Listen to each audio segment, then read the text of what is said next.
साधु साधु साधु। नमो तस्स भगवतो अरहतो सम्मा सम्बुद्धस्स। नमो तस्स भगवतो अरहतो सम्मा सम्बुद्धस्स। नमो तस्स भगवतो अरहतो सम्मा सम्बुद्धस्स। बुद्धं शरणं गच्छामि, धम्मं शरणं गच्छामि, संघं शरणं गच्छामि। इतिपिसो भगवा अरहं सम्मा सम्बुद्धो विद्याचरण संपन्नो सुगतो लोकविदु अनुत्तरो पुरुष धम्म सारथी सत्ता देव मनुष्यानं බුද්ධෝ භගවාති සාදු. මෙතෙක් ලොව පහළෝ සියලුම තථාගත ලෞතර සම්මා සම්බුදු පියාණන් වහන්සේලාටත් අප තථාගත ලෞතර ගෞතම මාමණී සම්මා සම්බුදු පියාණන් වහන්සේටත් නමස්කාර වේවා. මේ උතුම් සද්ධර්ම දේශනය තුන් ලෝකයාගේ හිතසුව පිණිස, නිවන් මඟ උදෙසා, සසර දුක් කෙලවර පිණිස, සංසාරයේ උතුම් දහම් මැස පහල කර ගැනීම පිණිසම හේතු වාසනා වේවා. බුදු සරණයි. සුපුරුදු පරිදි අද දවසෙත් අපි තුන් ලෝක වාසීන් පෙර සංසාරේ ලබාගත් පුණ්‍ය මහිමයක් මත අපිටම ලැබුණු අනුහසකින් සම්බුද්ධ වචනේ ශ්‍රවණය කරන්නට සූදානම් වෙන්නේ. ලෝකේ මාර්ග දෙකක් තියෙනවා, අනාර්ය මඟ සහ ආර්ය මඟ කියලා. සසර ගැන තේරුම්ගත් සසර බය ඇති උතුමෝ ආර්යයන් වහන්සේලා ගමන් කරන මාර්ගයත්, සසර ගැන හැඟීමක්වත් නැති, සසරක් ගැන දැනගන්නෙත් නැති, දැනගන්න උමනාවක් නැති ප්‍රතග්ජන පිරිස් ගමන් කරන අනාර්ය මඟත් කියලා මාර්ගය දෙආකාරිකයි.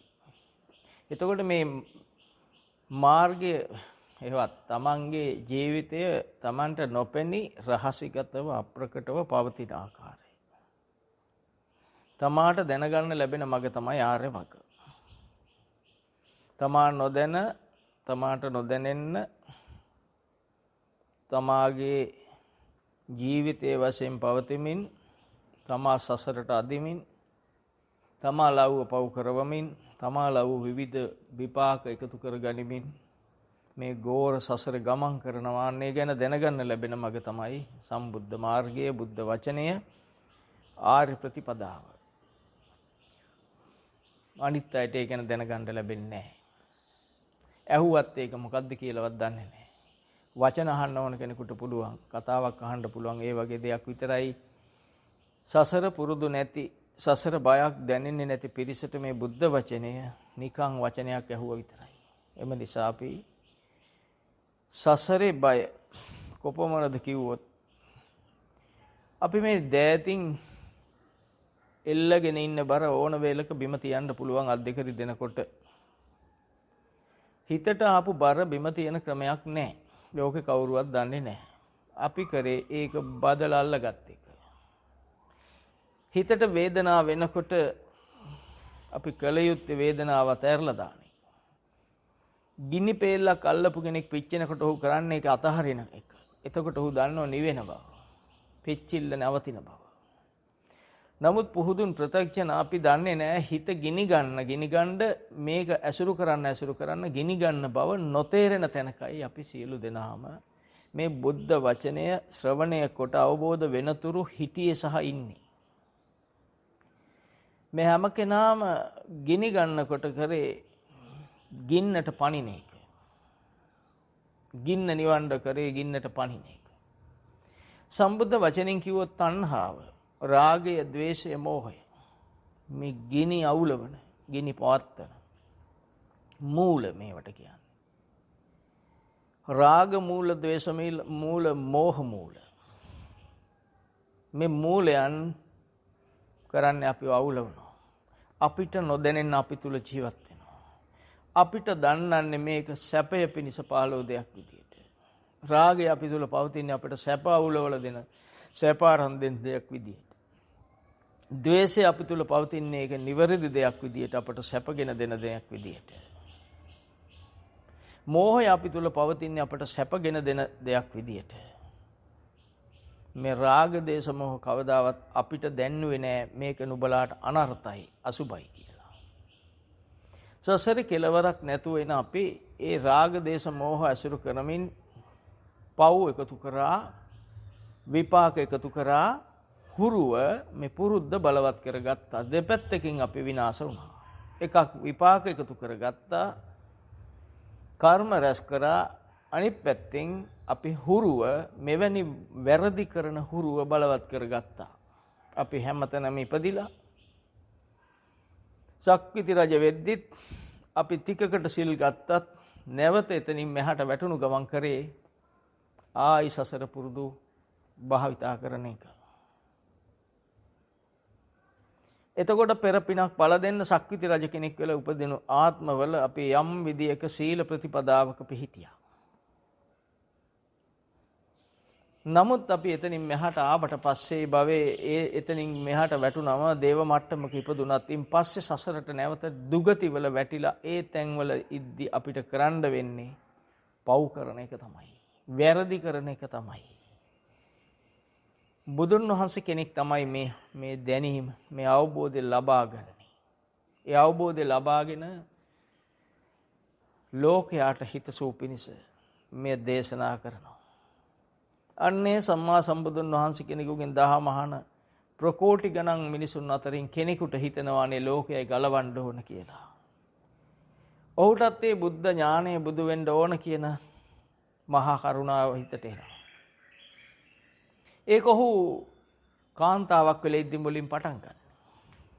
එතනින් ආරම්භ කරලා පිරිමි ආත්ම ඉපදිලා අනියත විවරණය ලබාගෙන මොකද බුදු වෙන්න කිසිවක් එතකොට කරගෙන නැහැ. ඒකයි අනියතයි කියන්නේ. අනියත විවරණය ලබාගෙන එතන ඉඳලා බුදුවරු ලක්ෂ ගණනාවක් යටතේ තමන් විසින් එයට අදාළ සුදුසුකම් ලැබපු අවස්ථාවල ඒ කෘත්‍ය ඉෂ්ට කරමින් සසර පුරුද්ද අතරින් බලවත් වුණේ බුදුන් වහන්සේ කෙනෙකුගේ වචනය අහගත්ත නිසා මේ බලය සහිත දැනීම ආපු වෙලාවට හොඳ වැඩ කරමින් සමාජයේ පැත්තට නැඹුරු කරමින් සමාජයෙන් ගුටිකමින් බැනුම් අහමින්නේ වැරදි කරන සමාජය කැමති නැහැ වැරදි නවත්තනවට.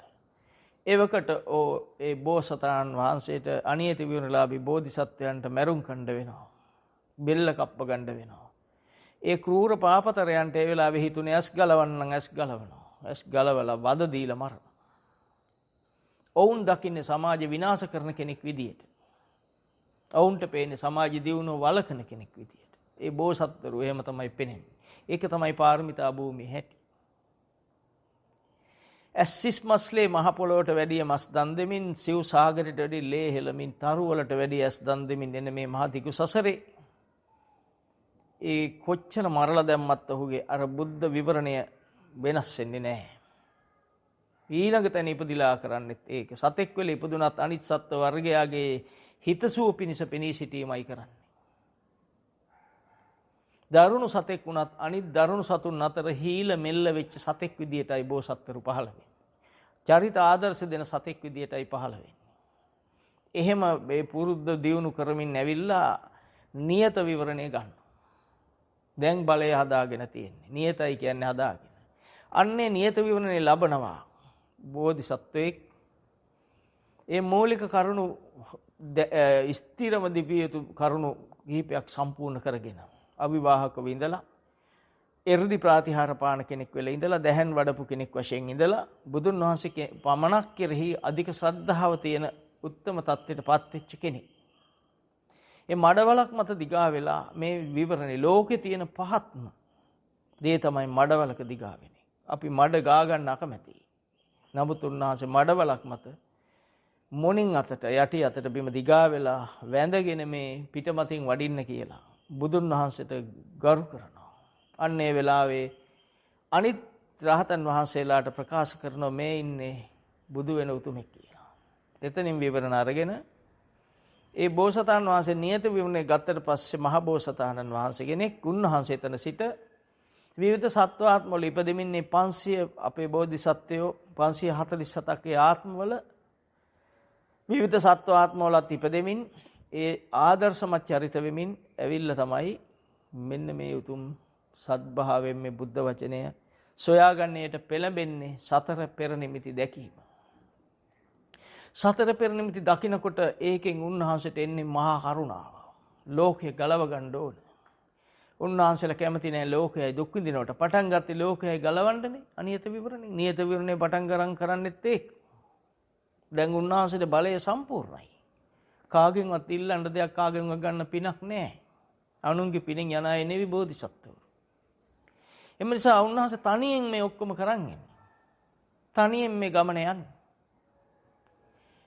එතකොට සතර පෙර නිමිති දැක්කම, ලෙඩෙක් දැක්කම, මහල්ලෙක් දැක්කම, මලකඳක් දැක්කම ලෝකය ගැන පුදුම අනුකම්පාවක් එනවා. අනේ මේ ලෝකය දුක් විඳින්න නොදැන කියලා අවබෝධ වෙනවා. මේක ගලව ගන්න ඕන කියලා අදහස එනවා. ඒ එනකොට තමයි එවකට බුදුදහම නැති යුගයේ Hindu පූජකවරයෙක් දකින්නේ. පැවිද්දෙක් දකින්නේ. ඒ කියන්නේ ගිහි ගෙදරින් අයින් වෙච්ච කෙනෙක් දකින්නේ. අන්න එතෙන්දී මේ අවබෝධයටපත් වෙනවා මේකේ නොමරෙන తত্ত্বය, මේ වයසට නොවන తত্ত্বය, ලෙඩ නොවන తত্ত্বය කියලා දෙයක් ලෝකේ තියෙනවා. ඒකට යන්න පාරක් තියෙනවා. අන්න ඒක මම සොයා ගන්න ඕන කියලා අදිෂ්ඨානශීලී වෙන්නේ එතෙන්දී. එතනදී කිසි දෙයක් ඕන වෙන්නේ නැහැ උන්වහන්සේට. යම් දවසක ඔබට මෙහෙම හිතුනොත් ඔබටත් මේ ලෞකික දේවල් ඕන වෙන්නේ නැහැ. සැප නැති කොච්චර ඇසුරු කරත් සැප නැති දුක පමණක් හටගන්න දේවල් ඔබට උමනා වෙන්නේ නැහැ. ඔබ අරමුණ ඉෂ්ට කරගන්න මේ සමාජින්දම් බැරි නිසා හුදකලා වෙලා වනගත වෙනවා. අප මහ බෝසතාණන් වහන්සේ ගිහිගේ කියන්නේ කෙලස් gederin නික්මිලා තමන්ගේ පිනට ලැබුණු ඒ සියලු රජ සම්පත් තුන් මාලිගා තුන අත්හැරලා රාහුල යසෝදරාවන් අතහැරලා අපි වගේ දුක් විඳින මිනිස්සු බේරන්න මාර්ගය සොයා ගන්න වනගත වෙනවා. අපිට හිතා ගන්නවත් පුළුවන් දෙයක් නෙවෙයි තාම. ඒ මොනතරම් කැපකිරීමක්ද කියලා හිතන්න. මේ අහන ඔබ බුදුන් වහන්සේ කෙරෙහි පැහැදෙනවා නම් ඔබ ඒකාන්තයෙන්ම මේ ධහම භාවිතා කළ යුතුයි. යම් විදියක මේ අපිට හොරා හෝ භාවිතා නොකරන නම් ඔබ කරගන්න පවේ ප්‍රමාණය මට කියන්න තේරෙන්නේ නැහැ. නිසා පව් කරන්න එපා කියපු බුද්ධ වචනේ අපි මේ යන්නේ අන්න අර බෝධිසත්වයන් වහන්සේ අවුරුදු 6ක් දුර්ගේශරියේ මහ ගල්ලෙනක් තුල ඉන්දියාවේ ඔබ දන්නවා පායන කාලේ මාස 9ක් විතර පායනවා. මේ මහ කැපකිරීම ගහක කොළ හිටන් හැලෙන කාලේ නොකා හිටපු වාර කොපමණද අවුරුදු 6ක් වාර 6ක්.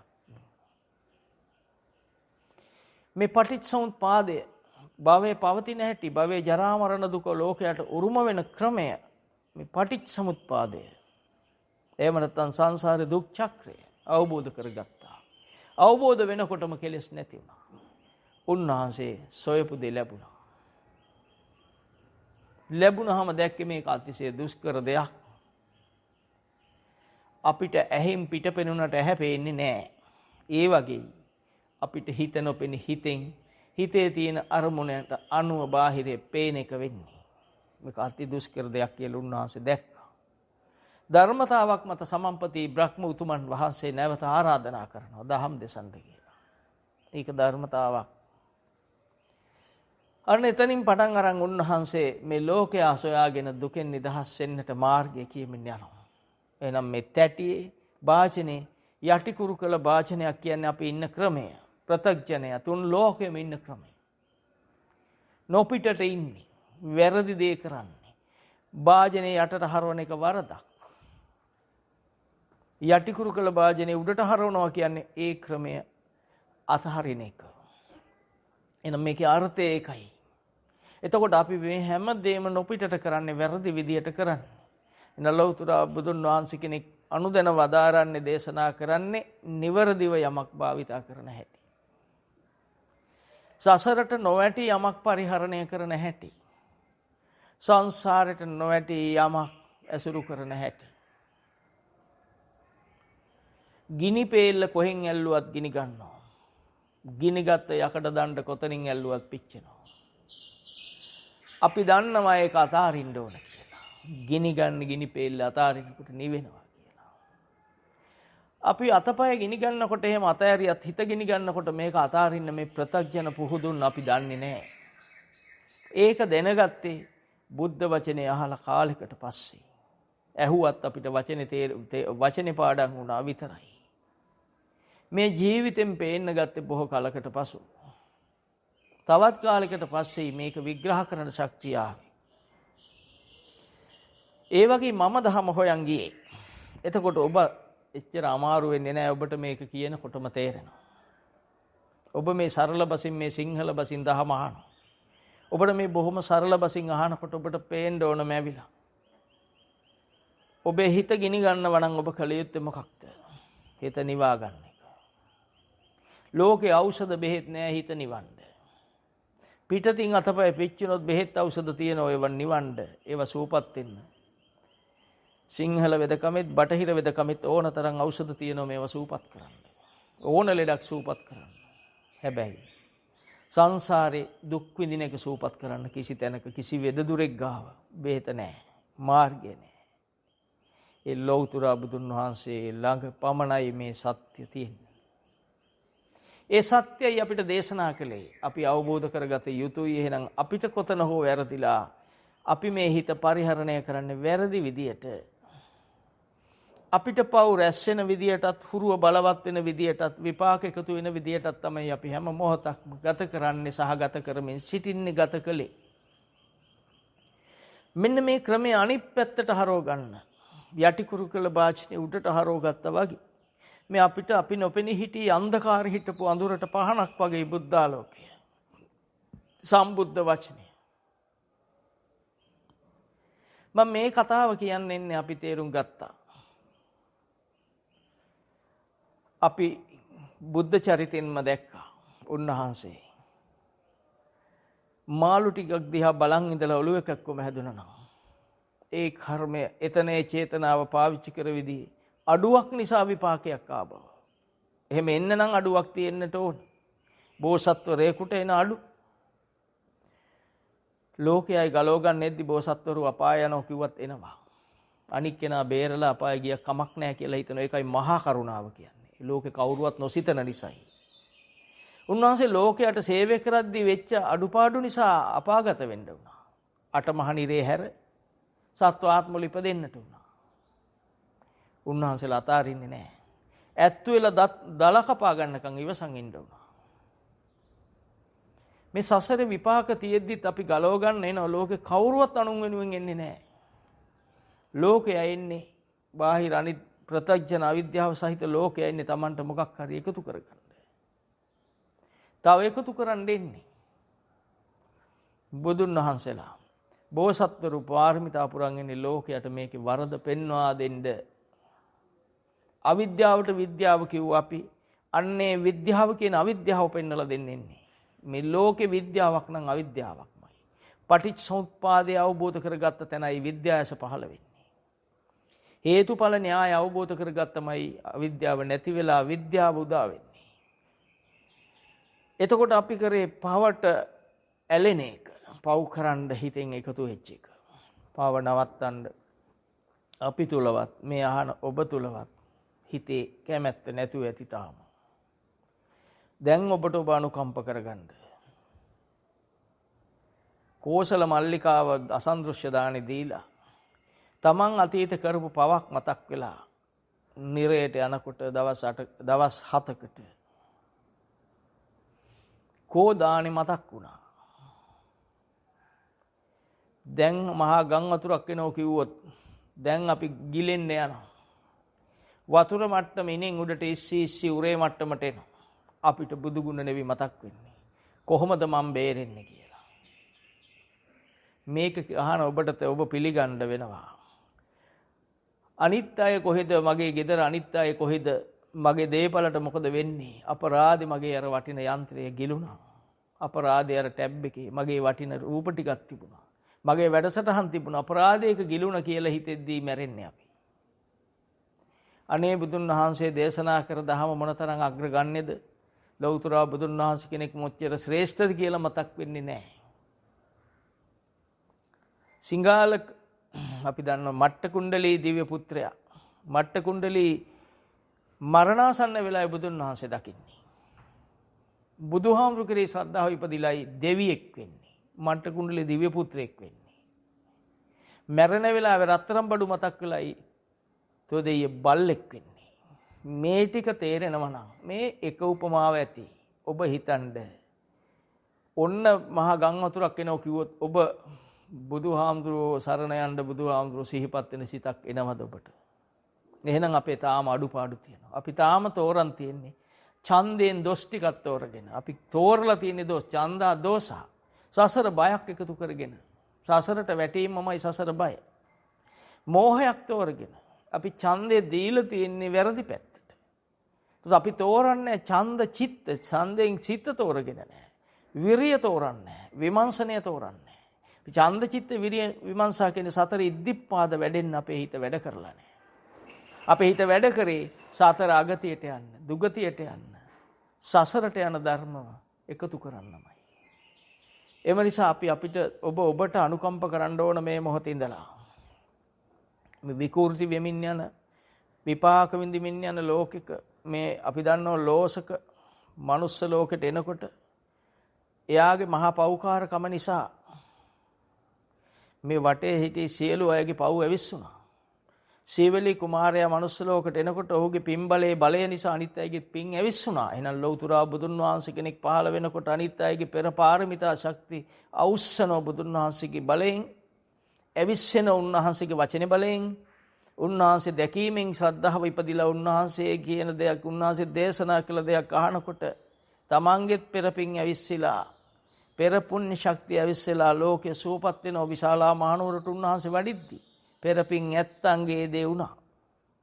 අපි මේවා ගලපලා හිතන්න පුරුදු නොවුණු නිසා අපි බුදුදහමෙන් ඈත් වෙලා බුදුදහම තුල ඉන්නවා කියලා හිතන් ඉන්නවා. ඔබට අනුකම්ප කරගන්න. ඔබට ඔබවත් නැහැ. ඔබට පිහිටට ඔබවත් නැහැ. ඔබට පිහිටට බුදුන් වහන්සේ පහළ වුණා. මට පිහිටට ඔබට පිහිටට බුදුන් වහන්සේ පහළ වුණා. මේ දහම් දෙසුවා 45 වසරක් අවුරුදු 45ක් දහම් දෙසුවා. පස්සක තවුසන්ගේ ඉඳලා පිරිනිවන් මංචකයේ දක්වා උන්වහන්සේ දහම් දෙසුවා. අපිට සේවය කරා විතරයි. වනගත වෙමින් උන්වහන්සේ ගල්ලෙන් වල සැතපෙමින් මහ කටුපඳුරු අතරින් පයින් ඇවිද යමින් දෝලාවල් මත නොයමින් ආස්ප්‍රය මත නොයමින් උන්වහන්සේ පාගමනින්ම වැඩියා. එර්දියවත් පාවිච්චි නොකර ලෝකෙ දකින්න කෙනත් සූපත් වෙන නිසා උන්වහන්සේ දැක්කම සූපත් වෙන සතා සිව්පාව පාව එම නිසා උන්වහන්සේ එර්දිය ඇත්තරලා පාගමනින් වැඩියා. ඒ හැම තැනම බුදුන් වහන්සේගේ එක පාදයක් ඉදිරියට තියෙනකොට ඒ ප්‍රකාශ වෙන්නේ මහා කරුණාව. පුහුදුන් ප්‍රත්‍යඥයට මේව තේරෙන්නේ නැහැ. ඒකයි බුදුන් වහන්සේට අපහාස කරන්නේ. ඒ හැම එකක්ම ආනන්තරී බව දන්නේ නැහැ. නොදන්නකමම අවිද්‍යාව. එතකොට අපි තෝරගත්තේ අපිට පවක් එකතු වෙන විදිහට නම් ඔබට හිතෙනවා අසවලා හතුරා රත්තරන් බඩු මතක් වෙලා බල්ලෙක් නම් තොදෙయ్య මේ සිතවිල්ල තෝරගත්තා කියන්නේ සිතේ තියෙන රූපේ තෝරගත්තේ කියන්නේ තණ්හාව තෝරගත්තා, රාගය තෝරගත්තා, ද්වේෂය තෝරගත්තා, මෝහය තෝරගත්තා, ගිනි දලු තෝරගත්තා.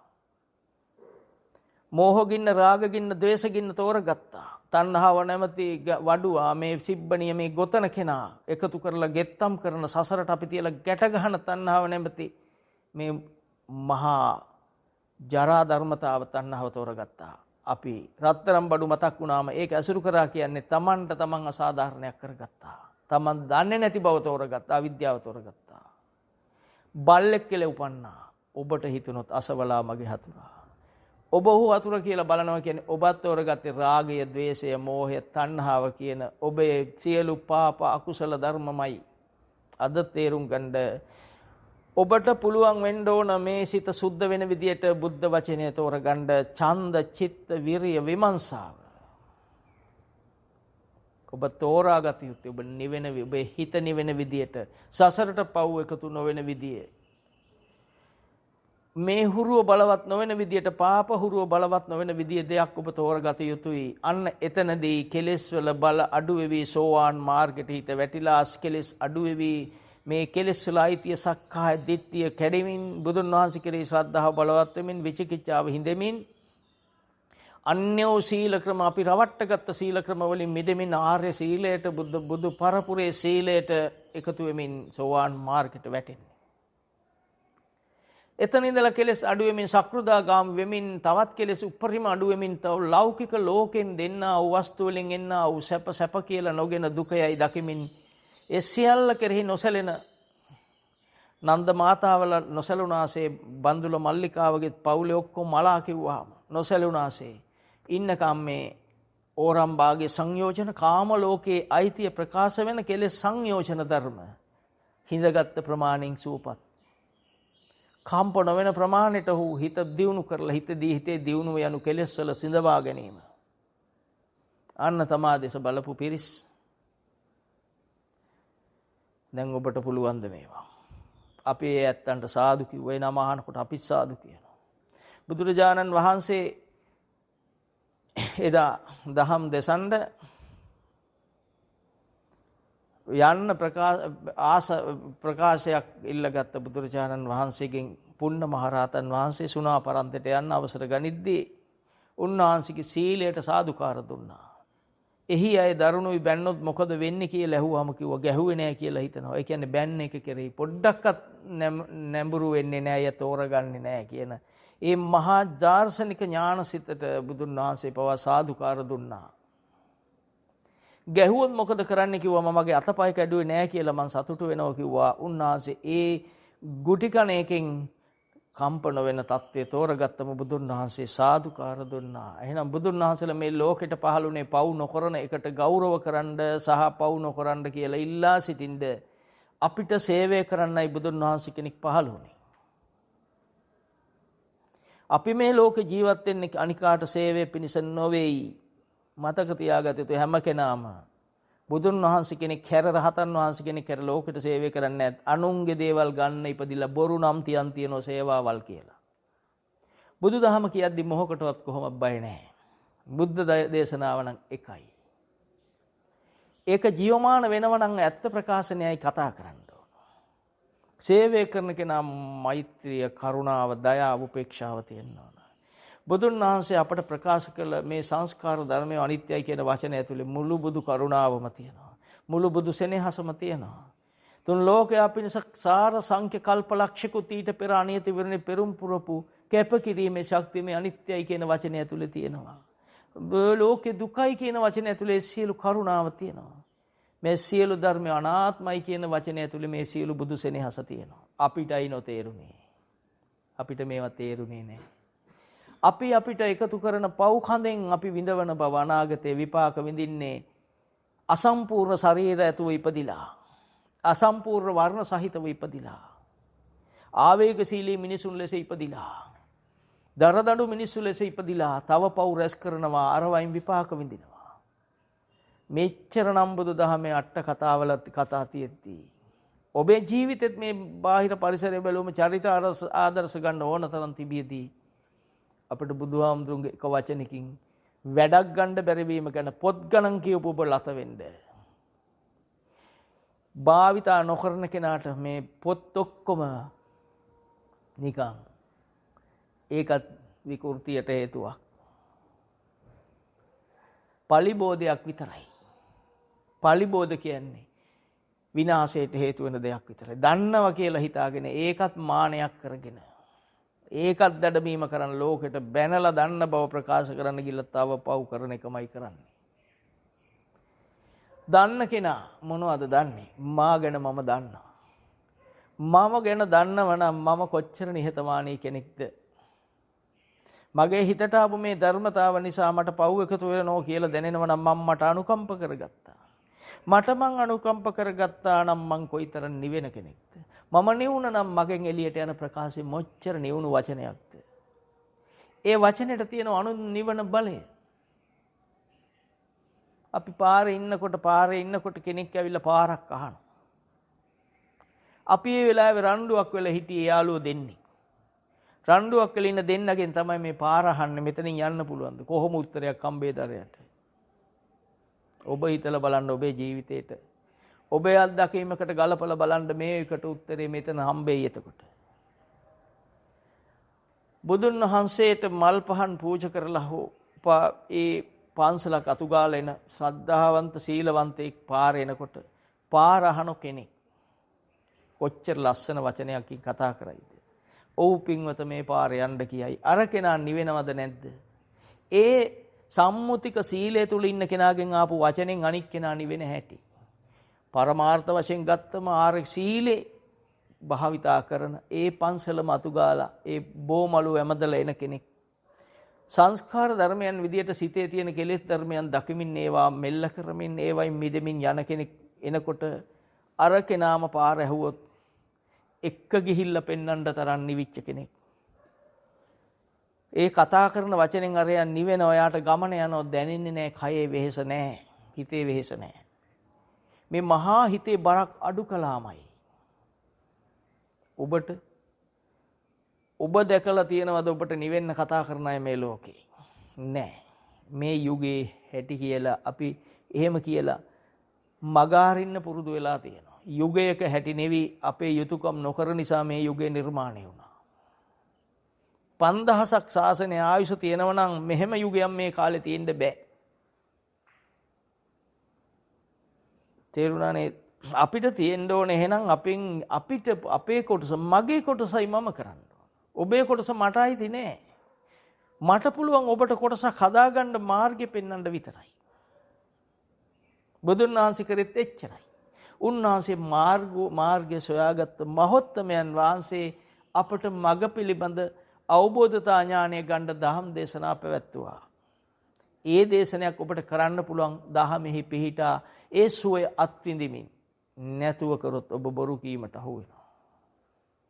කාටත් පුළුවන් සංස්කාර දුකයි කියලා කියන්නේ. සංස්කාරේ කුමක්ද කියලා දන්නේ නැහැ, කොහේ හට ගන්නවද දන්නේ නැහැ. දුක කියන්නේ කුමක්ද දන්නේ නැහැ. කෙනෙක් ඇහුව කෝ මං අඬන්නේ නැහනේ මට දැන් දුක නැහැනේ කියලා. අර කෙනාට කට උත්තර නැති වෙනවා. බුදුන් වහන්සේ දුක යනුවෙන් දේශනා කළේ කුමක්ද කියලා කවුරුවත් දන්නේ නැහැ. ජාතිපි දුක්ඛ, ජරාපි දුක්ඛ, ව්‍යාධිපි දුක්ඛ, මරණම්පි දුක්ඛ. අප්‍රිහි සංප්‍රයෝගෝ දුක්ඛෝ, ප්‍රිහි විප්‍රයෝගෝ දුක්ඛෝ, යම් පිංචං නලබති තම්පි දුක්ඛ.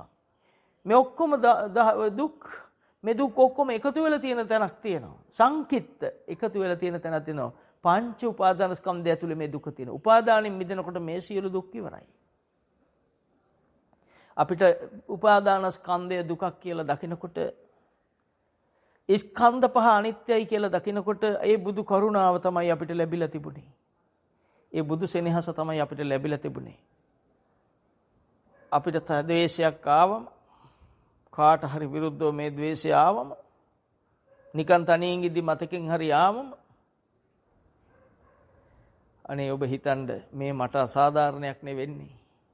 පළමුව මටනේ අසාධාරණේ. මං අනුන්ට බැන්නම්. එයත් අර බුදුහාමුදුරුවෝ එදා ප්‍රශ්න කරද්දි පුන්න මහරහතන් වහන්සේගේ උගේ ගහද්දි මම පෙර කර අකුසලයන් නිසා මට ගුටි කන්න වෙනවා කියලා ඔහු මෙත් වඩා ගත්තොත් ඔහු මෛත්‍රියටපත් වුණොත් ඔබ කරන පාපේ ප්‍රමාණය හිතන්න. ඔහුත්තර පුන්න මහරහතන් වහන්සේ වගේ හිතුවොත් කමක් නැහැ මට මේ ගහන්නේ මම පෙර කාට හරි ගහලා ඇති කියලා ඔහු හිත උපේක්ෂාවටපත් කරගත්තොත්, ඔහු හිත නිවා ගත්තොත්, හිත සනසව ගත්තොත්, එහෙම කෙනෙක් වුණොත් ඔබෙන් ගුටි කන්නේ. ඔබ ගහන එකේ කර්මයේ ප්‍රමාණය ඔබට තීරණය කරන්න බෑ. ඔබ කරගත්ත අවඩේ ප්‍රමාණය ඔබට තීරණය කරන්න බෑ. ඒ වායනේ අය මේ රටේ ඉන්නවා. ඒකයි සක්දෙවිඳුට මේ ශාසනය බැබලෙන රට වශයෙන් අපේ මේ ලංකාවේ මම ශාසනම් කියලා පෙන්නේ. මේ ශාසනය පිහිටන්නේ මේ රටේ කියලා පෙන්වුවේ. ඒ ධර්මතාවකට අනුවයි ඒ රටේ දහම බැබලිලා එතනින් නැති වෙනවා. ඒක ධර්මතාවක්. පවතින රට පෙන්වුවේ බුදුන් වහන්සේ වැඩ සිටියේදී. අර රටේ කියලා පෙන්වන්නේ ඉන්දියාවේ ඉඳගෙන මේ රට. පතිත්තිස්සති දේවින්දේ ලංකාවෙන් මම ශාසන. එතකොට මේ රටේ ඕනතරම් මේ ජනගහනය අතරේ Tamanට වාරේ එනතුරු දහම ලැබෙන්න ධර්මතාව මගින් හිතේ චලිතයන් වෙනස් වෙන, සංකලනයන් වෙනස් වෙන, ක්‍රියාවන් වෙනස් වෙලා කාලෙන් ඉෂ්ට වෙන්න ඕන කොටස වෙනතුරු ඉන්න පිරිස අපමණයි එපමණයි කියන්න බෑ කාටවත්. එම නිසා ඔබ බනින කෙනා එසේ මෙසේ කෙනෙක් නොවේයි මේ රටේ. ඔබෙන් බැනුම් අහන කෙනා එසේ මෙසේ කෙනෙක් නෙවෙයි. මේ කතා කරන්නේ දෙවියෝ ඉන්නේ එකම රට ලංකාව. දෙවියන්ගේ පුදබිම් තිබෙන උතුම් රට. පාරමිතා පුරන දෙවිවරු වැඩ සිටින රට. එම නිසා මතක තබා ගත යුතුයි අදවත් පවු නොකර ඉන්න. ඔබෙන් ඔබ ඔරවන කෙනා පෙරම් පුරාගෙන ආපු ඔහුගේ කාලේ ඉෂ්ට වෙනකන් ඔහු ඉන්න ඔහු දන්නෙත් නැහැ. මොකද සරියුත් මහ රහතන් වහන්සේ සෝවාන් වුණේ අස්සචි මහ රහතන් වහන්සේගෙන් දහම් අහලා. දවස් 15ක් ගියා භාග්‍යතුන් වහන්සේ ළඟ රහත් වෙන්න. අර දවස් 15 වෙනකන් උන්වහන්සේට ඉන්න උනා. කාලෙන් ඉෂ්ට වෙන කොටස වෙනතුරු ඉන්න උනා. ඒක තමයි හැටි. අපි බැලුවොත් අවුරුදු 90ක් විතර ගිහිල්ලා බත්කුල මහ රහතන් වහන්සේ පහළ වෙන්නේ. ඒ වගේම තමයි සමහර අය ඒ මොහොතේ රහත් වෙනවා. සන්තති ඇමතිලා, බාහ්‍ය ධාරිචූරිලා ධර්මය කිය දේශනා කළ ඉවර වෙන්න ප්‍රථම රහත් වෙලා. ඒ උග්ගටිතඤ්ඤ ඥාන, ඒ පෙර මහ සසර ඥාන බලවත් ඇත්තෝ. වෙලා වෙනතුරු දහම අහනතුරු මේක සිද්ධ වෙන්නේ නැත්නම් එවැනි අය මේ රටේ ඕන තරම් ඇති. ඔබ බනින කෙනා, ඔබෙන් බැනුම් ආන කෙනා එහෙම කෙනෙක්. කාටවත් බනින්න එපා, ඔබ පව් එකතු කරන්න එපා. ඒව ගෙවන්න වෙන්නේ ඔබට. ඔබ ඒ පව් ගෙවමින් ඉන්න ගමන් තමයි මේ පව් කරන්නේ. අන්න ඒව නවත්ත ගන්න. බුදුන් වහන්සේ වෙන මොකුත් අපිට කිව්වේ නැහැ. සබ්බපාපස්සා කරන උන්වහන්සේගේ ශ්‍රී මුඛ දේශනාව සබ්බපාපස්සා කරන සියලුම ආකාරයේ පව් කරගන්නේ ඔබට. මේ එකතු කරන්නේ ඔබට. ඔබ අනුන්ට කරනවා කිව්වට කරන්නේ ඔබ. එකතු වෙන්නේ ඔබට. ඒ අය අර මෛත්‍රියට පත් වෙන කෙනෙක් වුණොත් මම පෙර කුසලයක් කරන නිසා මට මේ ගුටි කන්න වෙනවා, බැනුම් අහන්න වෙනවා කියලා ඔහුගේ හිත කෙලෙස් වලින් මුදවලා උපේක්ෂාව නැමැති ලෝකෝත්තර මාර්ග ඥානය තුල පිහිටවන්න පුළුවන් දක්ෂයෙක් වුණොත්, ඒ ඍජු ප්‍රතිපදාව පිහිටවගත්ත කෙනෙක් වුණොත් ඔබ බණින කෙනා ඔබ කරගත්ත පාපේ මහා අකුසලයක්, මහා සාවද්‍ය අකුසලයක් ගෙවල ඉවර කරන්න බැරි එකක්. මතක තියාගත යුතුම නිසා මේ රටේ ඉපදීම ආශ්චර්යයක්. මේ රටේ පහළ වුණු හැමදෙනා මේ ආශ්චර්ය කොටස් කරු. ආගම් වශයෙන් බෙදිලා හිටියට, ධර්මතාව වශයෙන් බෙදිලා හිටියට, කුල ගෝත්‍ර වශයෙන් බෙදුනට කවුරුත් ඒ ආශ්චර්ය කොටස් කරු. බුදුහාමුදුරු බෙදුවේ නැහැ කුල වශයෙන්, ගෝත්‍ර වශයෙන්, කොටස් වශයෙන්. දකුණේ අයයි මැද අයයි කියලා බුදුන් වහන්සේලා බෙදපුවා නෙමෙයි, මේ අපේ කට්ටිය බෙදාගනිකෝ. සුනීත වැසිකිලි බාල්දිය උස්සන් යද්දී ඒ වැසිකිලි බාල්දිය ඇදපන් කියලා අන කරපු රජුරෝ දන්නේ මේ රහතන් වහන්සේ කෙනෙක් තව ටික දවසකින් මේ රහත් වෙන කෙනෙක් මේ ඉන්නේ. ඒ නොදන්න අය සුනීතට කොච්චර බනින්නේ නැද්ද? සුනීත පෙර භවයේ පසේබදුවකට බැන්න නිසා මේ භවයේ අසෝචි බාල්දිය උස්සන් ගිහිල්ලා ඒකෙන් හම්බ කරන් කාපන් කිව්වා. අන්න දඬුවම හම්බුණා. අවීචි මහණිරේ ඉඳලා ඇවිල්ලා මනුස්ස ලෝකෙදී ඒ දඬුවම ලැබුණා. කර්ම ඉවර නෑ නේද? කොතනකවත් ඉවරයි කියන්නේ නෑ නේද? ඒක නව කර්ම එකතු කරමින් තව කර්ම රැස් කරමින් හුරුව වෙනම ගමන් කරනවා, විපාක වෙනම ගමන් කරනවා. දැන්වත් බය වෙන්න. පවෙහි බය වෙන්න. පවෙහි බය, පවෙහි ලැජ්ජාසහගත හිරි ඔතප්ප දෙක උපදවපු සෝතාපන්න මාර්ග වීර්ය වඩන උතුමෙක් බවට පත් වෙන්න. මේ බුද්ධ වචනේ උන්වහන්සේ දේශනා කරන්න පාගමනින් වැඩියා. මාසයක් විතර පාගමනින් වැඩියා ඉසිපතනෙට. එදා ඒ ජයශ්‍රී මහ බෝධීන් වහන්සේ ළඟ ඉඳලා බුද්ධත්වයේ ලැබලා පාගමනින් වැඩියා. කවුරුවත් පාවඩ දෙන්නේ නැහැ. කවුරුවත් දෝලාවලින් උන්වහන්සේ එක්කන් ගියේ නැහැ. උන්වහන්සේ රළු කටු තියෙන ඉන්දියාවේ රළු මංමාවක් දිගේ කටු පඳුරු අතරින් ලෝකය සූපත් කරන්න එන ගතිය ප්‍රදර්ශනය කරමින් ලෝකෙ වෙතට වැඩියා. ඒ පස්සක තවුස ළඟට වැඩියා. මොනතරම් ආශ්චර්යද මේ බුද්ධ වචනේ අන්න එතන ඉඳලා එන්නේ ඔබට. කාමේසු කාම සුකල්ලිකාණු යෝගෝ හීනෝ ගම්මෝ පෝතු ජනිකෝ අනරියෝ. මේ කාම සුකල්ලිකාණු යෝගය කාමයන් ඇසිරීම, කාමයන් සැප කොටගෙන, ඒ කියන්නේ රූපකාම, ශබ්දකාම, ගන්ධකාම, රසකාම, පොට්ටබ්බකාම, ධම්මකාම. මේ කාමයන්, මේ අරමුණු සැප කොට ගන්න එක, ඒක දුකයි කියලා නොපෙනෙන එක මොනතරම් අනර්ථද? අනරියෝ අනත්ත් සංහිතෝ. මොන අනර්ථ සහිතද? බුද්ධ වචනින්ම දේශනා කරද්දී අනර්ථයමයි මේ අපි ඇසුරු කරන්නේ. කෙනෙකුට බනිනවා කියන්නේ මම අනර්ථයමයි ඇසුරු කරන්නේ. පුන්න මහ රහතන් වහන්සේ වෙත සාදුකාර දීපු දහම අහපු අපිට එතෙන්ට යන්න බැරි නම් ඒකට අනුගත වෙන්න බැරි නම් අපි කෙරෙහි අනුකම්ප කරගන්න. පුන්න මහ රහතන් වහන්සේ අතපය කැඩුවොත් මොකද කරන්න කියලා ඇහුවා භාග්‍යතුන් වහන්සේ. එතකොට කිව්වා මගේ බෙල්ල දිවි තොර කරේ නෑ කියලා මම සතුටු වෙනවා කියලා.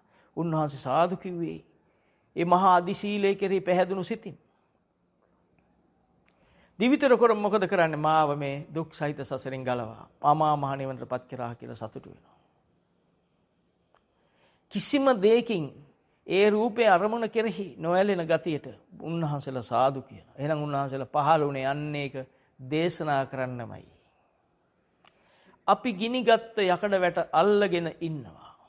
බුදුන් වහන්සේ දේශනා කරන කතාරින්ද ඔය අල්ලන් ඉන්න තැන තියෙන්නේ මෝහය. ඔය තියෙන්නේ තණ්හාව. මට පව් කරන්න අසවලා හතුර කියලා හිතුණා. කෙනෙක් දැකලා හිතුණා ඒක නා මගේ හතුර කියලා. මෝහයේ ඉන්න මට මෝඩකමේ ඉන්න මට පෙනුනේ නෑ මා ගාව තියෙන අකුසලයක් මට පව් රැස් කරන මාර්ගයක් මා තුල භාවිතා වෙනවා කියලා. සම්මා සම්බුදු පියාණන් වහන්සේගේ ශ්‍රී සද්ධර්මයේ වචනය මට හිතට එකපාරට ආවා. ඔබ හිතන්නේ එහෙම. ඕක සංස්කාර ධර්මයක්. ඕක උපාදානස්කන්ධයක්. ඕක අකුසල් සිතක්. ඔබට අනර්ථය පිණිස පහළ වූ සිතක්. හරියට උලකින් හිතට අනිනවා වගේ බලන්න කොච්චර වේදනාවක්ද හිතට. හරියට තුවාලයක් හැදිලා වගේ ගඩයක් වගේ හිතට. හරියට යහුලකින් අනිනවා වගේ ගිනි පන්දකින් තල්ලු කරලා පුච්චනවා වගේ හිත. බලනකොට පෙනෙයි ඇත්ත කියලා. නේද? හරියට පුච්චනවා වගේ හිත. මෙන්න මේ द्वේෂය ඔබේ හිතේ තිබුණු සෝපත් භාවය විනාශ කරනවා. ඔබ දැන් කැමතිද ඒ द्वේෂයට? ඒ द्वේෂය ලෙස නෙවි පෙනී සිටින්නේ සංකල්පයක් ලෙස. සංකප්ප රාගෝ පුරිසස්ස කාමෝ. බුදුන් වහන්සේමයි මේකෙන් අර්ථවත් වෙන්නේ. එක වචනයක් කියන බුදුන් වහන්සේගේ ජීවයමයි, උන්වහන්සේගේ මහා කරුණාවමයි. සංකප්ප රාගෝ පුරිසස්ස කාම. කීයෙන් කී දෙනෙක් ඇද්ද තමන්ගේ බිරිඳට පහර දෙන? මොනතරම් මිනිස්සු ඇද්ද? ඒ පව ගෙවන්න පුළුවන්ද? කෙනෙක් ගෙනල්ලා තඩි බාන්න කෙනෙකුට අපිට අද පුළුවන් නම් මේ කරගන්න පාපේ නවත්ත ගන්න. නැත්තම් නිරේ ගිනි හට්ටි අස්සම තමයි. ගිනි ලෝදියමයි බොණ්ඩ වෙන්නේ, ගිනි ගුලිමයි ගිලින්න වෙන්නේ. කවදාවත් ගැලවීමක් නැත. මේක ද්වේෂය තියෙන හැටි මම තැම්පෙන්නුවේ. මේ ද්වේෂය තෝරගන්නවා අපි. අපි තෝරගත්තේ ද්වේෂය දෝෂයක්. චන්දා දෝසා මේ දෝෂයක් තෝරගත්තේ. බය, සසර බයක් එකතු කරගත්තේ. මරණ වෙලාවට මතක් වුණොත් නිරේ යනවා, අනේ පෝ කිව්වත් යනවා. මෝහයක් තෝරගත්තේ. තව පව් කරන හුරුවක් තෝරගත්තේ. දැන් ඔබ අනුකම්ප කරන්න ඔබට. අසවලා හතුර කියන්නේ මට අනර්ථය පිණිසම පහළ වූ ධර්මතාවක්. මට ඇවැඩ පිණිස පහළ වූ ධර්මතාවක් කියලා ඔබ මේ බුද්ධ ඥාණය එකතු කරගන්න දෙතෙන්ට. අන්නේ බුද්ධ ඥාණයෙන් ගලපා බලන්න. ඔබට විතරක් නෙවෙයි. මේ හැම ආගමේ කියලා ආගම් මදහන භාවනා කරන හැමෝම මේ ප්‍රඥාව අවදි කරගන්න. මේ අවදි කරගත්ත මේ ලෝකෙට අමුතු සාමයක් ඕන නැහැ. අමුතු නීතියක් ඕන නැහැ. රහතන් වහන්සේලාට මොකක්වත් ඕනේ නැහැ. උන්වහන්සේලා මේ කෙලෙසුන්ගෙන් මිදෙලා ඉවරයි. යම් දෙයක් ක්‍රමයට පවත්වන්න ඕන නිසා නිවිනේ නීති ටිකක් එකතු කරා රහතන් වහන්සේලාට. මේ පිළිවෙලට විය යුතුයි. නැත්නම් ලෝකයයි මේකට එකතු වෙන පාර වැහෙනවා. එම නිසා නීති එකතු වුණා. නිකලෙස් සුතුමෙක් මොනතරම් ශ්‍රේෂ්ඨද? ඔබ නිකලෙස් ඉන්නකොට ඔබට හිතට කෙලෙස් නැති වෙලාවට ඔබ මොනතරම් ඔබට ඔබ ගැනවත් දැනෙන්නේ නැහැ. ඔබට ඔබේ හිත නිවිලා. හිත නිවිලා නම් කය දැනෙන්නේ නැහැ. කයත් නිවිලා. ඔබට මොනතරම් සුන්දර වචන නැද්ද? මොනතරම් අහන කෙනා නිවෙන වචන නැද්ද? එන්න. නැත්තම් වරෙන්. දියන්. ඒ වචනේ ඇතුලේ තියෙන ඕනේද ද්වේෂය? දෙන්න නෑ ඔබ යන ඔහු ළඟට. එයාට ගේන්න කියන්නේ ඔබ යන ඔහු ළඟට. මොනතරම් කරුණාවක්ද බලන්න. බුදුන් වහන්සේ කොතනකවත් කිව්වද මගේ ළඟට ඇවිල්ලා දහම අහන්න. මම තමයි බුදුන් වහන්සේ. නෑ උන්වහන්සේ ළඟට ගියා. යන්න ඕන හැමතැනම මාස ගණන් පයින් වැඩියා. දැන් අපිට දහම තේරෙනකොට තේරෙනවා අපි ගාව දහම කියලා ඇහුවට භාවිතය වෙලා නැති ඇති. අද පටන් ගන්න. මේ දේශනේ අවසානයේ තීරණය කරගන්න අද ඉඳලා මම එහෙම කෙනෙක්. පුන්න මහරහතන් වහන්සේ වගේ දැඩි චරිතයක්. මගේ ළඟ නපුරු වචන නැති වේවා. නිකන් කිව්වට නැති වෙන්නේ නැහැ. නිකන් කිව්වට සූපත් වේවා කිව්වට සූපත් වෙන්නේ නැහැ. සූපත් වෙන ක්‍රමයේ භාවිතා කරන්න ඒකට තැන දෙන්න. ඔබ බැනුම් අහන්න කැමති නෑ. ඔබ කැමති ඔබට සූපත් වේවා කියලා. හැබැයි ඔබ අනුන්ට බනිනවා. කොතනද ඔබට බැටළුනේ? එක කොනක් විලක්කුවක පුච්චලා ඒ ගිනි පැත්ත අල්ලලා නටන්න පුළුවන්ද තොවිල් කරුවෙකුට? ඒ වගේ කෙනෙක් උනේ. ඔබ මේ මෝහයෙන් මේ මෝඩකම තෝරගත්තා. ඔබ පව තෝරගත්තා. ඔබට අනුකම්ප කර බුදුන් වහන්සේ ඔබ තෝරගත්තේ නෑ. බුද්ධ වචනේ තෝරගත්ත කියන්නේ ඔබ තෝරගත්තේ බුදුරජාණන් වහන්සේමයි. දහම තෝරගත්ත කියන්නේ බුදුන් වහන්සේ. අපි නිවෙන්න දේශනා කළ මාර්ග ඥානෙ තෝරගත්ත කියන්නේ අපි තෝරගත්තේ බුදුන් වහන්සේමයි. නේද? දැන් ඔබට ගෙවල් වල මොනතරම් ප්‍රශ්නද? ඔබ මේ ප්‍රශ්න වලට ප්‍රධාන කොටස්කාරයා. ඔබ හිතන්නේ ඔබයි මේකේ කොටස්කාරයා. අනුන් ගැන හිතන්නේ නෙවි. බුදුන් වහන්සේ කියන්නේ භද්‍ර වර්ගයේ කුමාරවරුන්ට මහා කරුණාවෙන් දේශනා කරා තමන් ගැන හොයාගත්තොත් නරකද කියලා. හොයා ගන්න කිව්වේ නෑ ගත්තොත් නරකද කියලා. හිත නිවෙන්නේ එතනත් කතා කරා. හොයා ගන්න කිව්වා නම් ආඥාවක් වෙනවා. උන්වහන්සේ ආඥා කරන්නේ නෑ. උන්වහන්සේ දේශනා කරනවා. ඒ වචනෙනුත් නිවෙනවා. වචනේ ඇසුරු කරනකොට කොහොමත් නිවෙනවා. එහෙනම් මමත් ඔබට කියනවා. අසවලා හතුර කියලා හිතෙනකොට ඔබ තෝරගන්න බුද්ධ වචනේ. මේක සංස්කාර ධර්මයක් කියලා දකින්න. මේ පහළුනේ දුක කියලා දකින්න. එතකොට රත්තරන් බඩු මතක් වුණු තොදෙය රත්තරන් බඩු තෝරගත්තා කියන්නේ කාම ලෝකේ තෝරගත්තා, අරූප කාමේ තෝරගත්තා. ගිහිල්ලා ඉපදුනේ බල්ලෙක් වෙලා. ඔබෙන් බැනුම් අහන අය සිටින්න බෑ මේ ලෝකේ.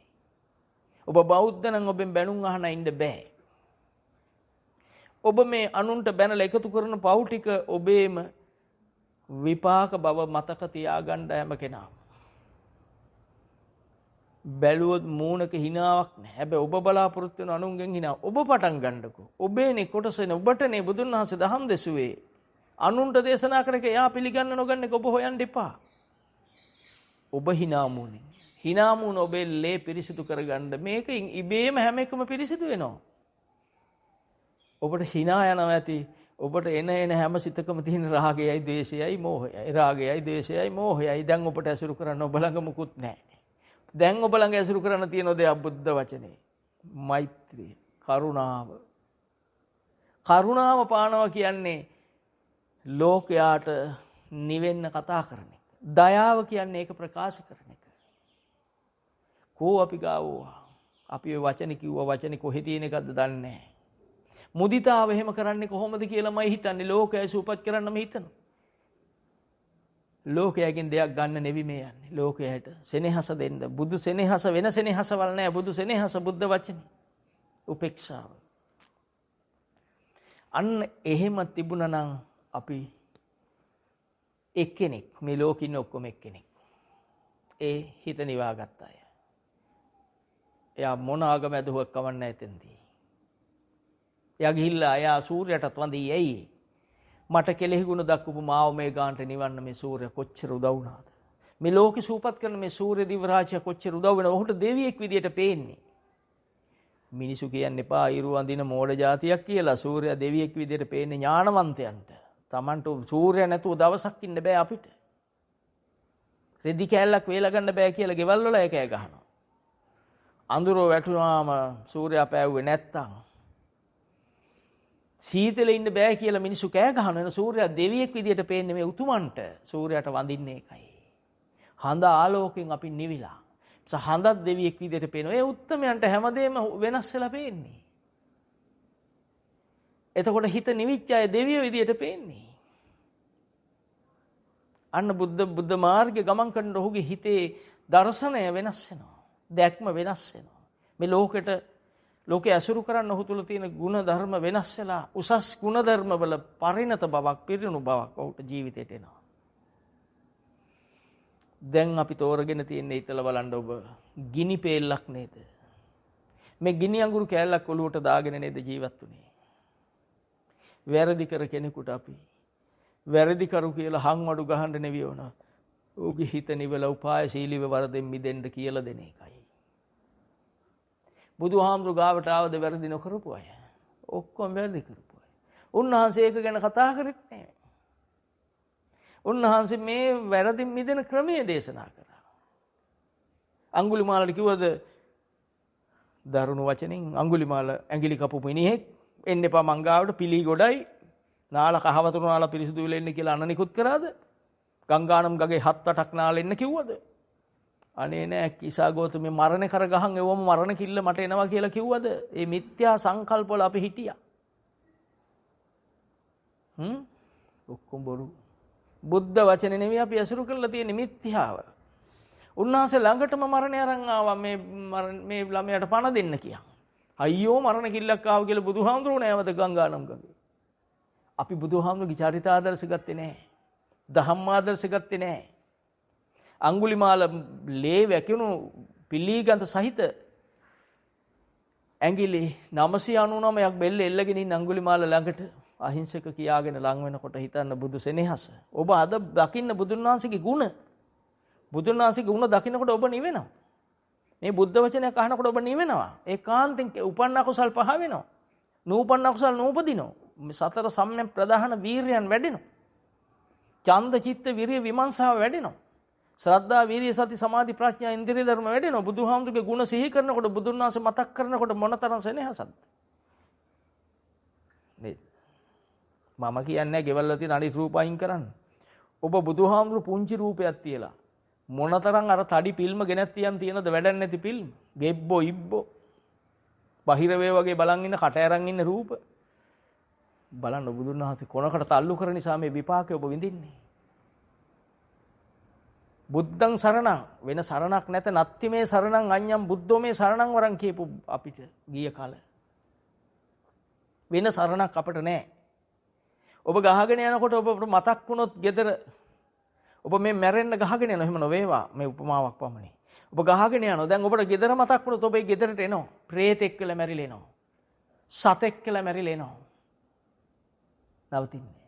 ඔබ ගහගෙන යනකොට බුදුරජාණන් වහන්සේ මතක් වෙනවා. දෙවියෙක් කියලා මට්ට කුණ්ඩලී දිව්‍ය පුත්‍රයා වගේ. ඔබ දෙවියෙක් කියලා දහම් අහලා නිවන් දකින්න බලය ලැබෙනවා. ඔබ ශ්‍රද්ධානුසාරී වුණොත්, ධම්මානුසාරී වුණොත්, දහමට ආස කරන කෙනෙක් වුණොත් ඔබට මතක් වෙන්නේ බුදුන් වහන්සේමයි.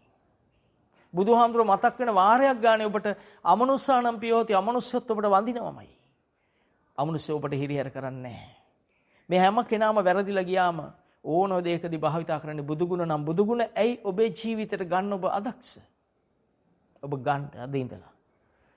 ඔබේ හැම දෙයකම උදේ නැගිට වේලේ ඉඳලා නිින්දට කියලා නිින්දේදී ඉබේ හිත කරගනී මේ වැඩේ. මේ ඔක්කොම කරන්නේ සිත. විඥානය. ලෞකික විඥානයත් ලෝකෝත්තර විඥානයත් ලෝකෝත්තර මාර්ගයේ මාර්ග සත්‍ය තුලත් විඥානය. ඔබ නිවන්න උදව් වෙන විඥානය. අසවල මගේ හතුරා. මේ මට අනර්ථයේ පිනිස පහළ වූ සිතක්මයි. මගේ ඔළුව බර වුණා. මං අත් දෙකෙන් උසපු බරට වැඩිය මේ බර වැඩි. දවස් ගණන්, සති ගණන්, මාස ගණන්, කල්ප ගණන් මං සසරේ ඉන්නකම් මේක එනවා. හුරු අවශ්‍යම මේක එනවා. එනකොට එයා ඒ රූපෙන් එවෙලේ හඳුනන්නේ නැති වුණාට එයා වෙන නමකින් එදාට ඇති. එදා රජ කෙනෙක් වෙලා ඇති. රජුරුන්ට ඔබට ඔරවන්න සිද්ධ වෙනවා. රජුරුන්ට විරුද්ධව කැරලි ගහන්න වෙනවා. අර සිත තියන් හිටියොත්. කැරලි ගැහුවොත් ඔබේ බෙල්ල කපලා දානවා. මේ කර්මෙන් නැහි වේරේන වේරාණි. වෛරෙන් වෛර නොසන්සිදීමයි. ඇයි මේව දන්න අපිට වැරදුනේ? මේවා අර්ථය හෙව්වේ නැහැ. මේක කොහොමද අහමද්ද කියලා හෙව්වේ නැහැ. එම නිසා අපිට ලැබුන්නේ නැහැ. ලැබුණ නිසා අපි පව් කරා. පව් කරන්න පෙළඹුණා. ඒ නිසා පව් කරන අයම තමයි මේ සමාජෙ මෙහෙවන්නේ. කොතන හිටියත් ඔවුන්ගේ අදහස් ඔබ ගත්තේ. ඔබ බුදුහාමුදුරු සරණ නම් ඔබ ළඟ ඉන්න සේවකයා දහම අහන කෙනෙක් නම් සේවා සපයන අයිතිකරුවා දහම අහන්න දෙන්නේ නැහැ. අපි හොඳට දන්නවා අපිට ඇවිල්ලා කියන මිනිස්සු අඬාගෙන කියනවා අනේ දහම අහන්න ඉඩ දෙන්නේ නැහැ කියලා. අන්න එතෙන්ට යනකම් ගිහිල්ලා. හැබැයි ඒ ස්ථානේ බැලුවම ලොකු බුදු රූපයක් තියලා උදේට පැන් එක තියලා පහන තියලා පටන් ගන්නවා. දහම අහන සේවා ආයතන වල ඉන්න පින්වත් පිරිස සේවකයන්ට දහම අහන්න දෙනවා. මේ පරිවර්තනය වෙන්න ඕන අපි දැන්. මේ කවුරුවත් මේ අපිට නිවන දුන්නේ නැහනේ, දෙන්නේ නැහනේ බුදුන් වහන්සේ හැර, මහා රහතන් වහන්සේලා හැර, උන්වහන්සේගේ සරණ යන පින්වත් සංඝ රත්නය හැර අපිට මේ ධහම දෙන්නේ නැහැ. සංඝ රත්නේ වැඩ ඉන්න එකම රට. උත්තම සංඝ රත්නේ වැඩ ඉන්න රට. ඉතින් බුදුබණ පැය 24ම මාධ්‍යවල යන රට. හරි සතුටින් කියන්නේ. ඒ වහලා අර්ථය ගන්න දින්දලා එපා පව් කරන්න. මේ ඔබ එකතු කරගන්නවා. මේ එකතු කරගත්ත ගෙවද්දි තමයි හිටි ගමන් ඔළුව රිදෙනවා. හිටි ගමන් කකුල රිදෙනවා. බුදුරජාන් වහන්සේ වැඩ සිටියනම් කියයි මේ කකුල රිදෙන්නේ මෙන්න මෙහෙම කර්මයක් කරලා. ඔළුව රිදෙන්නේ මෙහෙම එකක් කරලා. එහෙනම් ඒ රිදෙන්න අදාළ වෙන කර්ම කරන්න එපා. ඔරෝල බල්ලා ඌරු හොම්බවල් හම්බුණා නම් අර പ്രേත වස්තු වල තියෙනවා. අට්ට කතාවල තියෙනවා කතා අනුන්ට ඔරවල බල්ලා මූණ ඇද වුණා නම් කැවුම් මූණ කියලා බෝසතාණන් වහන්සේටත් කැවුම් මූණක් ලැබුණා නම් අපි මොනවා කියන්නද? පිළි නොගන්න අය ගැන අපිට කරන්න දෙයක් නැහැ. අනුකම්ප කරනවා කියලා අපි අඬන්නේ නැහැ ඒ වෙනුවෙන්. ඒ අය කවදා හරි ආත්මික මේක අවබෝධ කරගන්න ගැලවෙයි. ඒ අයටත් ආදර්ශයක් වෙන විදිහට ඔබ භාවිතා කරන්න. එතකොට අපි තෝරගත්තේ බුද්ධ වචනේ විතරයි නිවන. සංස්කාරයක් කියන වචනේ ඇතුළේ තියෙන මහා කරුණාව, මහා බුදු ගුණ. මේක සංස්කාරයක්. මේ දුක කියන වචනේ ඇතුළේ තියෙන්නේ බුදුරජාන් වහන්සේගේ බුදු සෙනෙහස. එනම් මේ ලෝකේ ඔබට හිතට එන්න පුළුවන් කෙනෙක් දැක්කම හතුරෙක් කියලා හිතෙන්න පුළුවන්. ඔබ එතෙන්දි තෝරගන්න ඕන, ඔබ ඡන්දය දෙන්න ඕන, ඔබ තෝරගන්න ඕන බුද්ධ වචනේ. මේක සංස්කාරයක්. මේ සංස්කාරය දුකයි. මම මේ රූපෙට ඇලුනොත් නැවත මම භවයේ කොහේ හරි ඉපදුනොත් ලැබෙන්නේ මරණය. එහෙනම් මම මේ රූපය අසුරු කරගෙන මට ලැබෙන්නේ මරණයක්. ලෙඩවීමක්, වයසට යamak මට ලැබෙන්නේ. මම මේකෙන් ගැලවෙන්න නම් මම මේක තේරුම් ගන්න ඕන. මේකේ සංස්කාරයක් කියලා. මේ සංස්කාරය දුකට අයිති දෙයක් කියලා තෝරගන්න ඕන. ඒ සම්බුද්ධ වචනේ තෝරගන්නේ එහෙමයි. එතකොට ඔබ නිවිලා. අර සංකල්පෙන් ගිනි ගන්න ආරම්භ වූ හිත නිවිලා යන. එතකොට ආයේ එහෙම හිතෙන්නේ නැහැ. ටික වෙලාවක් යනකම් ඒකයි නූපන්න අකුසල් නූපදිනෝ කියන්නේ. අකුසල් අරමුණු වෙන්නේ නැතුව හිත නිකන් බුදු වචනේ තුල තැන්පත් වෙලා තියෙනවා. චේතනාවල් නැතුව ශුන්්‍යත චේතෝ විමුක්තිය. ශුන්‍යයි කියන්නේ කෙලෙස් වලින්, චේතනාවල් වලින් හිස් වෙලා පවතිනවා. ආරම්භදී ටික වෙලාවකට තියෙනවා සදාතනික වෙන දවස වෙනකම්. සෝවාන් වෙන කෙනාට ඒහු කාලයක් ඔහු රඳව ගන්නවා ඒ සුවපත් භාවය. ආයි කෙලෙස් එනකොට ආයි ඔහු ධාම භාවිතා කරනවා. ඔහු මහ යුද්ධයක් කරන්නේ. ලෝකේ තියෙන දරුණුම යුද්ධය තමයි සෝවාන් වෙන්න කරන යුද්ධේ. ලේසි නෑ. එයා කෙලෙස් මරු සමග කෙලෙස් අනර්ථ කොට දකිමින් කෙලෙස් ඇසුරු නොකර ඉන්න වෙර ධර්මෙන් යන මේකයි ලෝකේ කෙනෙක් කරන යුද්ධේ. එතකොට ආර්ය පරේෂණ සූත්‍රය කිව්වා ආර්යයන් වහන්සේ කෙනෙකුට තියෙන එක පරීක්ෂණයක්. ඒ මොකද්ද? තමා තුළ තියෙන අනාර්ය භාවය සොයා අනාර්ය භාවයෙන් මිදීමයි කරන්න තියෙන එකම වැඩේ. එහෙනම් පව් නොකර ඉන්න නම් කරන්න තියෙන වැඩේ පව් හොයාගන්න, පව කුමක්ද කියලා හොයාගන්න, සසරට බැඳීම් හටගන්නේ කොතනින්ද කියලා හොයාගන්න. අන්න ඒ වයින් බැඳෙන බැඳීම දකින්න. මේ මට අනර්ථයි කොට මෙනෙහි කරමින් ඉන්නකොට බැඳීම එතනින් අවසන් වෙයි. එහෙනම් අවිද්‍යාව යනු තමාගේ කෙලෙස් ටිකම නොදන්න එක නම්, එය දුක කියලා නොදන්න එක නම්, එහෙනම් අවිද්‍යා නිරෝධය යනු දුක දුකයි කියලා දකින්න එකමයි. දුක්ඛේ ඥානං දුක කියලා දකින්න එකමයි. ඔන්න සෝවාන් වෙනවා කියන්නේ ඔන්න ඔතෙන්ටපත් වෙන එක. සක්කාය දිට්ඨියක් එහෙම නැත්තම් කෙලෙස් වල අයිතිකාරයෙක් වෙලා, පවේ අයිතිකාරයෙක් වෙලා දුක් විඳින සත්‍යෙ මිදෙන්නට හිත පෙළඹවන එකමයි සෝවාන් වෙනවා කියන්නේ. බුද්ධාවාදී පිහිටියනම් සබ්බපාපස්සා කරනම් පවෙන් මිදෙන්න හිත බහැව ගන්න එකමයි. ඔබ අද කවුරු හරි එක්ක විවාහ වෙලා ඇති. මැරෙනකොට වෙනම මැරෙන්නේ. කවුරු හරි ඉස්සෙල්ලා මැරෙන්නේ. කො දෙන්නම එකට මැරෙනකොම පස්සේ විනාඩියක් හරි පස්සේ අනික් කෙනා මැරෙන්නේ. එයා වෙන ලෝකයකට යනවා, මෙයා වෙන ලෝකයකට යනවා. දැන් අම්බුණාට දෙන්න හඳුරන්නේ. අපි පෙර භවයේ හිටපු අය අපි හඳුරන්නේ නැහැ. මොකද පෙර කඳ පිළිවිල දකින්න ඕනවල් එන්නේ නැහනේ අපිට. පූර්ව නිවාසානුස්මෘති ඥානයක් එන්නේ මහා උත්තරීතර අවස්ථාවක කෙනෙක්. නිකමෙකුට එන්නේ නැහැ. එම නිසා අපි අපේ පෙර භවයේ දන්නේ නැහැ. ඒතර අපි පෙර භවයේ බොහොම ආස කරපු, ගෞරව කර කෙනෙකුට අද බුරනෝ, ගොරවනෝ, කඩාපයින්නෝ, හතුරුකම් කරනවා. ඔබ ආවට ඉන්න සියලු දෙනා ඔබේ අය. අනමතග්ග සූත්‍රවල දේශනා කරා අම්මා වුණේ නැති කෙනෙක් මේ ලෝකේ නැත. හිත උපේක්ෂාවටපත් කරන්න, මෛත්‍රියටපත් කරන්න බුද්ධ ඥාණයෙන් ලෝකේ දැකපු සත්‍ය දේශනා කරා. තාත්තා නෝනු කෙනෙක් මේ ලෝකේ කොහෙවත් නැහැ කිව්වා. ලේලුනේ නැති කෙනෙක් නැහැ. බෑනුනේ නැති කෙනෙක් නැහැ. භාගිනී සූත්‍රයේ, මාතා සූත්‍රයේ, පිතු සූත්‍රයේ, දිතු සූත්‍රයේ මේ අනමතග්ග සූත්‍ර දේශනාව මුළු දෙහාමෙම දේශනා කරා. එහෙම හිතනකොට ඔබ කොහොමද පෙර භවයේ ඔබට උදව් කර කෙනෙකුට අද බණි? පෙර භවයේ ඔබට පුතා වෙලා හිටපු කෙනෙක්, දුව වෙලා හිටපු කෙනෙක් මේ භවයේ අද ඉන්නව අල්ලපු ඉඩමි. එහෙමනම් රටේ පාලකයා ලෙස ඔබ කොහොමද ඔහුට බණින්නේ? ඔහු කොහොමද මේ දහම දන්නනම් ඔබට හතුරුකම් කරන්නේ? අපි මේ දෙකම දෙගොල්ලම දැනගත්තා නම් මේ රට අමුතු නීතිය ඕනද? නීති අවශ්‍යද? ආර්යයන් වහන්සේට මොන නීතිද? ජීවිතයේ එදිනෙදා කටයුතු කරන්න විනයක් ඕන වෙන්නේ අනිත් අයට හිත ඇද ගන්න පමණයි. ඔවුන් වැරදෙන් මිදිලා, ඔවුන් පවෙන් මිදිලා, සසරෙන් මිදිලා, සසරට වැටෙන ධර්ම ඇසුරු කිරීම වළක්වගෙන අපි දැන් වළක්වමින් යන්න පුරුදු වෙන්න පටන් ගන්න අය. මේ සෝවාන් මාර්ගයට එන අය. සෝවාන් වෙනවා කියන්නේ පවු නොකර ඉන්න වීරිය වඩන උත්තම තත්ත්වයටපත් වෙන්න යන පින්වත් පිරිස. සක්කාය දිට්ඨිය කියන්නේ උපාදාන ස්කන්ධය. සිතේ පහළ වෙන සංකල්පයමයි ස්කන්ධ පංචකය කියන්නේ ස්කන්ධ පහක්. බැලුවොත් පේන රූපයක් ලෙස සිතුවිල්ලක් නම් ඒක රූපයක්. එතන ආධ්‍යාත්මයේ ඉති අජ්ජත්තං ආධ්‍යාත්මය තුල හට ගන්නෝ ඉති රූපං සමුදය රූපං අස්තංගම. රූපය සමුදය වෙනවා, රූප පවතිනවා, නැති වෙනවා. වේදනා සමුදය වේදනා අස්තංගම, වේදනා සමුදය වේදනා අස්තංගම. වේදනාවක් පහළ වෙනවා, පවතිනවා, නිරුද්ධ වෙනවා. එහෙනම් මේ කියන්නේ ඇතුළේ රූපයක් පහළ වෙනවා, පවතිනවා, නැති වෙනවා. එනතර ඔබ හිතලා බලන්න, ඔබ මේ අසවලා හතුර කියලා හිතන වෙලාවේ රූපයක් තියෙන්නේ, වේදනාවක් තියෙන්නේ, සංඥාවක් තියෙන හඳුනා ගැනීමක්, සංඛාරයක්, සිතක කායක වචනික ක්‍රියාකාරීත්වයක්, විඥානයක්, දැනීමක් තියෙන්නේ මේ ස්කන්ධ පහ. එහෙනම් රූපේ පහළ වීම සමගම රූපේ නැති වෙනවා නම් ඒ පහත් නැති වෙනවා. එහෙනම් ඔබ අනුමාන ඥාණයෙන් ඉස්සෙල්ලා හිතන්න. එක කියනකොට එක කියන්නේ මේ ස්කන්ධ පහම සකස් වුණා. එහෙනම් එක කියලා ඉවරයි කියන්නේ ස්කන්ධ පහම නැති වුණා. එහෙනම් මේ පංච උපාදාන ස්කන්ධය අනිත්‍යයි. අන්න අනුමාන ඥාණය. ඔබ එහෙම හිතලා බලන්න. එතකොට කියනකොට අල්ම යන්න කියනකොට අල්ම යන්න කියනකොට අයන්න කියපු ස්කන්ධ පහෙන් අරක කරන්න බෑ. එහෙනම් එතන ස්කන්ධ පහ අනිත්‍ය උනේ අපට නොදැනෙන්න.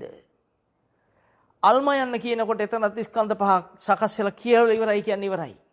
අපි එහෙම හිතමු. ඊට වඩා සියුම්ම ගන්න පුළුවන් තැන් තියෙන ඔච්චර ඒවට යන්නේ නැතුව හිතන්න මේ ගානට.